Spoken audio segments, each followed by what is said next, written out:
പിന്നെ വൻപയർ വേവിച്ച് വെച്ച വൻപയറാട്ടോ. അത് നമ്മൾ ഒന്ന് എന്താ പറയുക, നമ്മളത് ഫുഡ് കഴിക്കുന്ന രീതിയിലാക്കാനുള്ള ഒരു പരിപാടിയാണ്.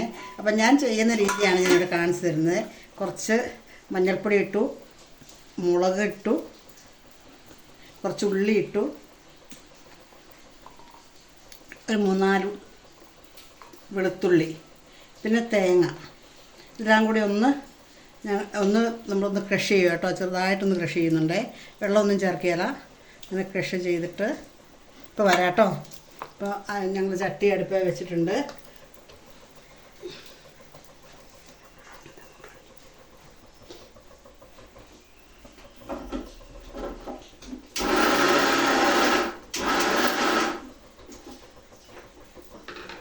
വെളുത്തുള്ളി, ചെറിയുള്ളി ഇട്ടു, കറിവേപ്പില ഇട്ടൊന്ന് താളിച്ചതാണ്.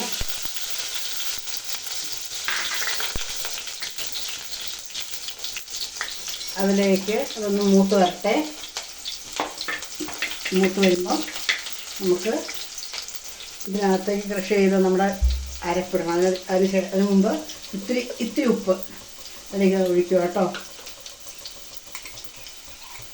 അരപ്പിലേക്കാണ് ഞാൻ ഉപ്പ് ഒഴിക്കുന്നത്. ഞാൻ സാധാരണ ഉപ്പിട്ട് വേവിക്കാറില്ല.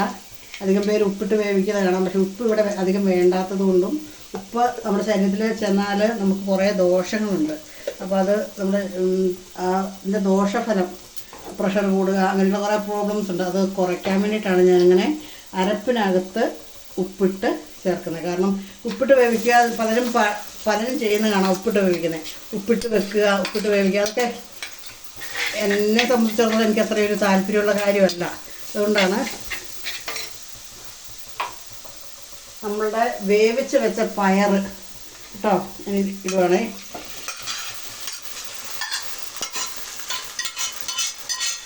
ഇതാണ് ഞങ്ങളുടെ ഇന്നത്തെ ഉച്ചക്കത്തേക്കുള്ള കറി, ചോറിൻ്റെ കറി. കുറച്ച് തേങ്ങയും കൂടി ഇതിനകത്ത് ബാക്കിയുണ്ട്. അതും കൂടെ ഞാൻ ഇതിനകത്തേക്ക് തന്നെ ഇടുക. കാരണം അത് കളയണ്ടല്ലോ.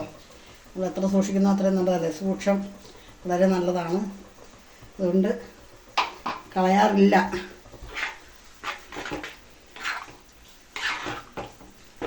ഇന്നത്തെ കറി ഇങ്ങനെയാണ് കേട്ടോ. ഞാൻ വേറൊരു തരത്തിലും പയർ വെക്കാറുണ്ട്. പയർ കുരുമുളക് പൊടി ഇട്ടിട്ട് ആദ്യം പയർ വേവിക്കുക, പിന്നെ താളിക്കുക. താളിച്ചിട്ട് അതിൻ്റെ കുരുമുളക് പൊടിയും ഇട്ട് കടുക് ഉള്ളിയെല്ലാം കൂടി ഇട്ട് താളിക്കുക. താളിച്ചതിന് ശേഷം നമ്മൾ ചെറിയ ഉള്ളി, വെളുത്തുള്ളി എല്ലാം കൂടി ചതയ്ക്കണം. ചതച്ച് കുരുമുളക് പൊടിയും കൂടി ഇട്ടിട്ട് വെറുതെ ഇങ്ങനെ ഒന്ന് ചൂടാക്കി എടുക്കും. വേവിച്ച പയറാട്ടോ അങ്ങനെ ചെയ്യുന്നത്.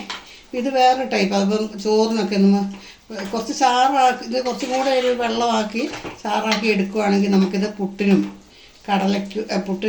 അപ്പത്തിനൊക്കെ കഴിക്കാൻ പറ്റും. പക്ഷേ ഇതിപ്പോൾ ഞങ്ങൾ ചോറിനാണ് ഉദ്ദേശിക്കുന്നത്. ഏതിനു വേണമെങ്കിലും പക്ഷേ എന്നാലും ഇപ്പം നമുക്ക് ഉപയോഗിക്കാമല്ലോ. അത് കാരണം ഇച്ചിരി അധികം ഉണ്ടാക്കി വെച്ചതാണ്. കുറച്ച് കുരുമുളക് പൊടിയും കൂടി ഞാൻ തൂളും ഒരു ടേസ്റ്റിന് വേണ്ടിയിട്ട്.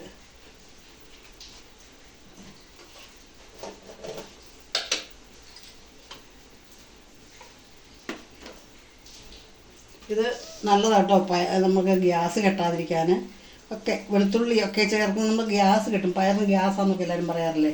അപ്പം ഗ്യാസ് കെട്ടാതിരിക്കാനായിട്ടാണ് ഈ കുരുമുളക് പൊടി ചേർത്തേക്കുന്നത്. അങ്ങനെ നമ്മളുടെ കറി ഇവിടെ റെഡിയായിരിക്കുന്നു. ഉച്ചയൂണിന് റെഡിയായി സമയം. Okay, thank you for watching. ഇഷ്ടപ്പെട്ടാൽ ഒന്ന് ലൈക്ക് ചെയ്യണേ. ഓക്കെ, എല്ലാവരും ഇങ്ങനെ പറയുന്നതുകൊണ്ട് ഞാനും പറയാം കേട്ടോ, ഒന്ന് ലൈക്ക് ചെയ്യണേ. Okay, thank you.